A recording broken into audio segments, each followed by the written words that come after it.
it going? My name is Travis Valle. Valle is a Latino name.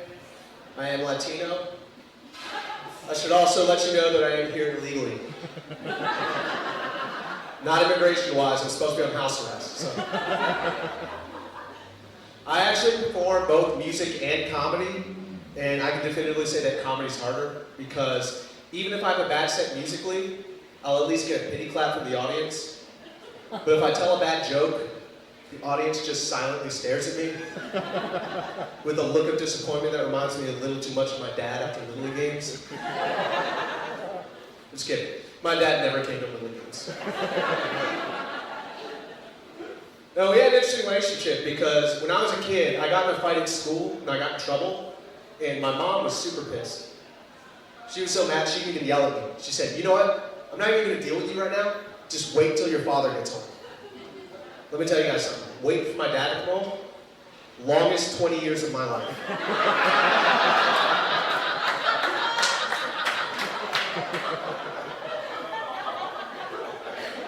I'm a Marine Corps veteran. I served in the Marine Corps for 5 years.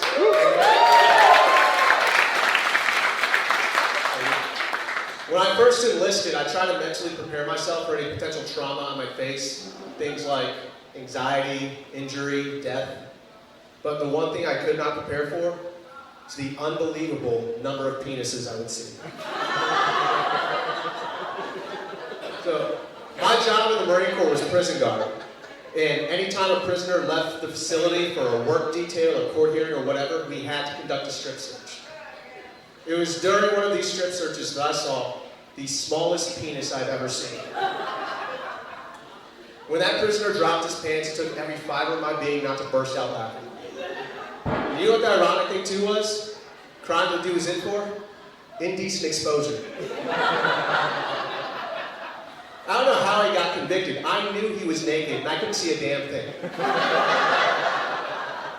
It just looked like he had a second outie belly button. I had this really pretentious friend who feels the need to critique everything. Like one time we were drinking wine, and he very loudly and obnoxiously said, "This Merlot is disgusting. It's bitter, flat, unfit for human consumption." I said, "Bro, we are in the middle of communion service right now. Can you not?" I am a Christian. I try to be a good Christian. In fact, just this week, I helped 4 people accept Jesus Christ as their Lord and Savior. One more, and I get a free chicken sandwich from Chick-fil-A.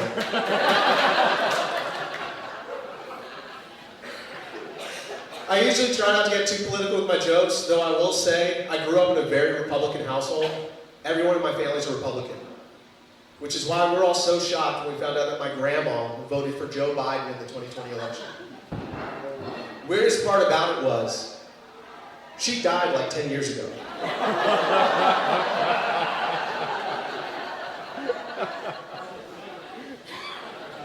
Anyone seen the movie Schindler's List? I know that's a weird way to start a joke, but just stick with me. If you haven't seen it, it's based on a true story, and it's a powerful illustration of the horrors of the Holocaust. And I was watching it one night, and my young niece walked into the room. She saw the part where the little girl in red was being carted off with about a dozen other dead bodies. And it upset her. She starts crying. And she said, "Is that little girl dead?" And I freaked out. I didn't know she was in the room. So I jumped up and I was like, no, honey, she's not dead, all right? It's just a movie, it's fake, it's not real, all right? And I calmed her down, and I sent her back to bed. And I thought that was the end of it.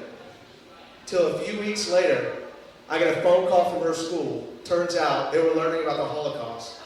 And my niece told her teacher, "Uncle Travis said it's fake, it's not real, no one died." All right, my name's Travis Valle.